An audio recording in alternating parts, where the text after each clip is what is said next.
जिन लोगों के आधार कार्ड में date of birth limit cross हो गई है और उन्होंने जल्दी ही में आधार कार्ड की date of birth limit cross को सही कराया है, अपडेट करवाया है, उन लोगों के साथ एक बहुत बड़ी प्रॉब्लम आ रही है कि वो जब भी अपने स्टेटस को चेक कर रहे हैं आधार अपडेट के, तो स्टेटस चेक करने के बाद स्टेटस जो शो रहा है वो ये है, your Aadhaar enrolment request has been rejected due to technical reason, kindly contact UIDAI regional office helpline number 1947। अब वो लोग बड़ी टेंशन में है बेचारे, कल करवा के आए हैं, कोई रीजनल ऑफिस से करवा के आया है, कोई अपने नजदीकी आधार सेवा केंद्र से अपडेट करवा के आया है, और फिर अगले ही दिन जब वो अपने आधार अपडेट स्टेटस को चेक कर रहा है तो टेक्निकल रीजन में रिजेक्ट शो हो रहा है। बड़े परेशान है लोग। ये टेक्निकल रीजन में rejection date of birth limit cross ही से मतलब नहीं है। अगर कोई भी date of birth first time भी करवा रहा है तो ज्यादातर केसेस में टेक्निकल रीजन ही में डेट ऑफ बर्थ के केस रिजेक्ट हो रहे हैं। टेक्निकल रीजन में जो रिजेक्शन होता है ना, वो रिजेक्ट नहीं माना जाता है, बल्कि ये सर्वर की प्रॉब्लम होती है। और जो लिमिट क्रॉस वाले हैं, जो अभी हाल ही में अपडेट करवा के आए, किसी ने कल करवाई है तो आज उनका स्टेटस भी टेक्निकल रीजन में रिजेक्ट शो हो रहा है, कोई परसों करवा के आया तो उसका स्टेटस भी टेक्निकल रीजन में रिजेक्ट शो हो रहा है। तो घबराने की कोई भी बात नहीं है। लोग सोच रहे हैं कि यार UIDAI के पास हम डॉक्यूमेंट भेज नहीं पाए, हमने मेल कर नहीं पाया, उससे पहले ही हमारा टेक्निकल रीजन में रिजेक्ट हो गया, तो ऐसा कुछ भी नहीं है। लिमिट क्रॉस का केस हमेशा रिजेक्ट होने के बाद ही जनरेट होता है, ये बात हमेशा ध्यान रखना। इसकी डेट ऑफ बर्थ जो एक बार चेंज करवा चुका है उसके आधार में ऑटोमेटिकली लिमिट क्रॉस का मोड लगा हुआ होगा, तो वो जब भी एनरोलमेंट करेगा कुछ देर प्रोसेसिंग में रहने के बाद उसे रिजेक्ट कर दिया जाएगा। तो इसमें घबराने की कोई बात नहीं है, चाहे टेक्निकल रीजन में रिजेक्ट हो या लिमिट क्रॉस में रिजेक्ट हो। आप अपनी कार्रवाई को पूरा कीजिए, मेल कीजिए और अपने डॉक्यूमेंट भेजिए। चलिए अब कल के वीडियो पे जो लोगों के कमेंट आए हैं हम उन्हें पढ़ लेते हैं और उन्हें रिप्लाई कर देते हैं। बड़ी उम्मीदों से लोगों ने कमेंट किए हैं, लोग ये सोच रहे हैं कि उनकी कमेंट पढ़ी जाएंगी और उनका रिप्लाई दिया जाएगा। सबसे पहला कमेंट बड़ा लंबा है, चलिए पढ़ते हैं। मेरे आधार कार्ड में 14/1/2006 जिसे सही करवाने के लिए मैंने बर्थ सर्टिफिकेट बनवाया, जिसमें मेरी डेट ऑफ बर्थ 14/12/2006 है और यही DOB मेरी 10th की क्लास की मार्कशीट में है। मैं एक रीजनल ऑफिस गया हूं, वहां मैंने DOB लिमिट क्रॉस का पूरा प्रोसेस ठीक से किया, मेल भी किया विद सेल्फ डिक्लेरेशन। पता नहीं किस कारण से रिजेक्ट हो गया, फिर अभी 18 अगस्त को दोबारा करवाया, फिर से रिजेक्ट हो गया टेक्निकल इशू के कारण। बताइए मैं क्या करूं सर। सर हमें कुछ लोगों के एग्जाम्पल दिखाइए जिनकी DOB लिमिट क्रॉस ठीक हो चुकी है, हो सके तो, जिससे हमें हेल्प मिल सके। Thank you sir. देखिए आपका केस थोड़ा अलग सा लगा मुझे। आप कह रहे हैं कि मेरे आधार कार्ड में 14/1/2006 है जिसे सही करवाने के लिए मैंने बर्थ सर्टिफिकेट बनवाया, जिसमें मेरी डेट ऑफ बर्थ, जब आपके आधार कार्ड में 14/1/2006 है और उसे सही करवाने के लिए आपने बर्थ सर्टिफिकेट बनवाया, ठीक है, 14/12/2006 है बर्थ सर्टिफिकेट में, आधार कार्ड में 14/1/2006 है। तो सवाल ये पैदा होता है कि पहले आपने जब अपनी डेट ऑफ बर्थ चेंज करवाई थी तो क्या डॉक्यूमेंट लगवाया था। अगर बर्थ सर्टिफिकेट लगवाया था तब तो बड़ी प्रॉब्लम का मसला है। वैसे भी दो दस्तावेज रखना गैर कानूनी है, ठीक है ना। तो ऐसी सिचुएशन में आपका लिमिट क्रॉस हुआ है और जो आपका ये टेक्निकल इशू के कारण रिजेक्ट हुआ है, ये कोई इशू नहीं है, ये सर्वर का इशू होता है। आप 1947 पे कंप्लेंट कीजिए, कंप्लेंट नंबर मिल जाएगा। और आपने जो मेल किया है तो मेल का टाइम 1 महीने से 6 महीने तक का होता है। तो अगर इतना टाइम आपको हो गया और कोई रिप्लाई नहीं आया है तो आपको लिखना चाहिए था,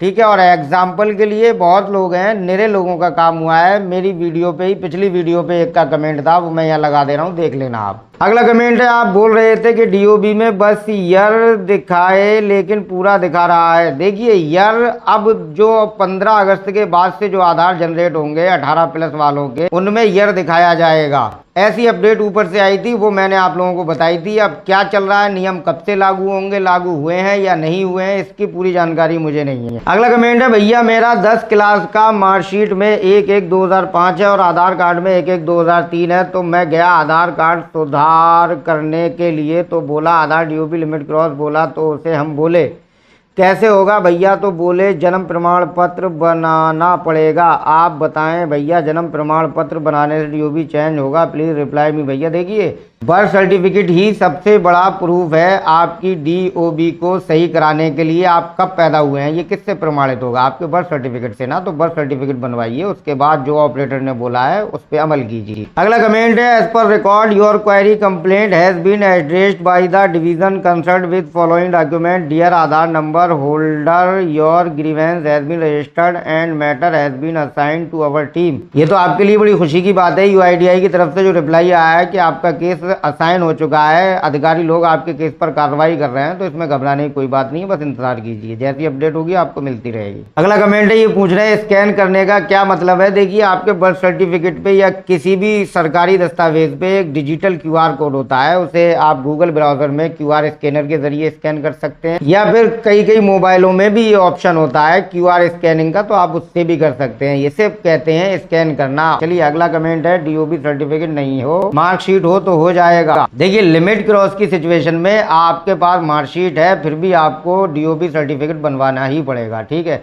तभी आपका लिमिट क्रॉस सही होगा। अगला कमेंट है, भैया एक्चुअली मेरे को मैसेज आया यूआईडीआई की तरफ से, copy of birth certificate having QR code having corrected DOB with same birth registration number BRN used earlier for DOB update, copy of filed self declaration form, copy of Aadhaar enrolment URN slip. मैंने जाके जमा किए, 48 और तक under process दिखाता, फिर technical issue करके reject हो गया। देखिए, इसका मतलब यह है कि आपके बर्थ सर्टिफिकेट पे जो क्यूआर कोड है वही क्यूआर कोड दूसरे बर्थ सर्टिफिकेट पे भी है, यानी एक क्यूआर से दो बर्थ सर्टिफिकेट, एक नंबर से दो बर्थ सर्टिफिकेट हैं। हो सकता है किसी ने आपकी कॉपी कर ली हो या आप ही ने 2 बार आवेदन कर दिया हो, तो एक पर कार्रवाई चल रही हो और दूसरे का उन्होंने कार्रवाई करने के बाद ये रीजन लिख कर दे दिया। तो इसमें घबराने की बात नहीं है, 1947 पे कॉल करके आपको पूरी जानकारी आसानी के साथ मिल जाएगी। अगला कमेंट है, सर मैं गवर्नमेंट जॉब में हूँ रेलवे में, और मेरी 10th की मार्कशीट में फोटो नहीं है, लेकिन मेरे पास रेलवे का आईडी कार्ड है और पैन कार्ड भी है, और मुझे आधार में डेट ऑफ बर्थ चेंज करनी है। मैंने एक भी बार डेट ऑफ बर्थ चेंज नहीं की है, पहली बार करना है, रेलवे के आईडी कार्ड से हो जाएगी, प्लीज सर रिप्लाई करिए। देखिए, आपकी 10th की मार्कशीट पर फोटो हो या ना हो, उसके बावजूद आपकी डीओबी उसी से चेंज हो जाएगी, क्योंकि या तो बर्थ सर्टिफिकेट आपके जन्म का प्रमाण माना जाता है, या फिर आपकी 10th की मार्कशीट। तो 10th की मार्कशीट उतनी ही वैल्यूएबल है, अगरचे फोटो नहीं है, जितनी फोटो वाली वैल्यूएबल है उतनी ही वैल्यूएबल बिना फोटो वाली है। क्योंकि पहले फोटो वोटो होता नहीं था मार्कशीट पे, और फिर फोटो आया तो बहुत धुंधला टाइप का फोटो आता था। आप सोच कर देखिए, मैंने जैसे 2012 में हाई स्कूल किया है, तो अब 2025 में मेरे अंदर कितने चेंजेस आए हुए होंगे। तो मार्कशीट जो है उसमें आपके फादर का नेम है, आपकी मदर का नेम है, आपका नेम है, उससे साबित होता है कि आपकी डीओबी यही है। मार्कशीट आपका भरपूर और ठोस प्रमाण है, आप आसानी के साथ मार्कशीट के जरिए ही अपने किसी भी नज़दीकी आधार सेवा केंद्र पर जाकर डीओबी अपडेट करवा सकते हैं। अगला कमेंट है, भाई मैंने ईमेल किया था, 1 मंथ होने को है, अभी रिप्लाई नहीं आया है। देखिए, 1 महीने से 6 महीने तक का समय होता है, मैंने आप लोगों को बताया ना। अगर रिप्लाई नहीं आया है तो आप 1947 पे डायल करके कॉल कीजिए, उनसे मालूम कीजिए कि रिप्लाई क्यों नहीं आया है, ठीक है। अगला कमेंट है, सर मेरे सभी कॉलेज के डॉक्यूमेंट पर और आधार में सभी डॉक्यूमेंट में एक ही डेट ऑफ बर्थ सेम हो गई है, पर अभी तक मेरे बर्थ सर्टिफिकेट नहीं निकला है। जॉब के लिए प्रॉब्लम आ रहा है, सभी पे 28/12/1989 हो गई है, प्लीज कैसे काम कर सकता हूँ? देखिए, अगर मार्कशीट में आपकी डेट ऑफ बर्थ सही है तो 10th की मार्कशीट ही से आप किसी भी नजदीकी आधार सेवा केंद्र पर जाकर अपनी डीओबी अपडेट करवा सकते हैं, वरना पे बर्थ सर्टिफिकेट बनवा लीजिए, आसानी के साथ हो जाएगी। अगला कमेंट है, सर मैंने सारा डॉक्यूमेंट अपलोड कर दिया पर वो कैंसिल हो गया, तो कितना टाइम हो गया, कितने टाइम के बाद कैंसिल हुआ, क्या रीजन आया कैंसिलेशन का, ये सारी जानकारी आपको होना बहुत जरूरी है। अगर जानकारी नहीं है तो 1947 पर कॉल करके ले लीजिए। अगला कमेंट है, ईमेल का रिप्लाई कितने टाइम में आएगा? देखिए, ईमेल का रिप्लाई 24 आवर्स में ही आ जाता है, कोई कभी कभी 48 घंटे लग जाते हैं, 72 घंटे भी लग जाते हैं, कभी कभी 1 महीना भी लग जाता है।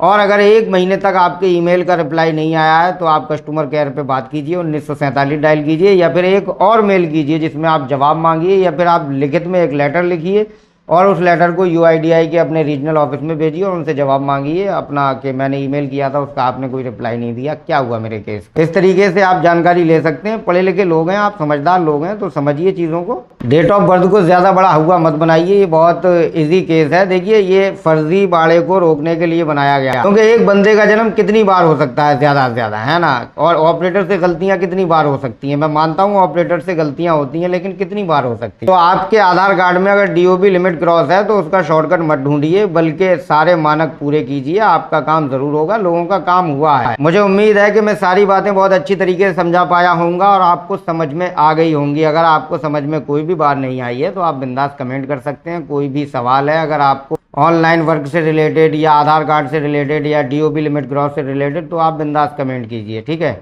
चलिए फिर मुलाकात होगी अगली वीडियो में, तब तक के लिए आप भी आराम कीजिए। और अब भूख लग रही है यार, टाइम हो गया है, अब मैं खाना वाना खा लूँ, ठीक है ना।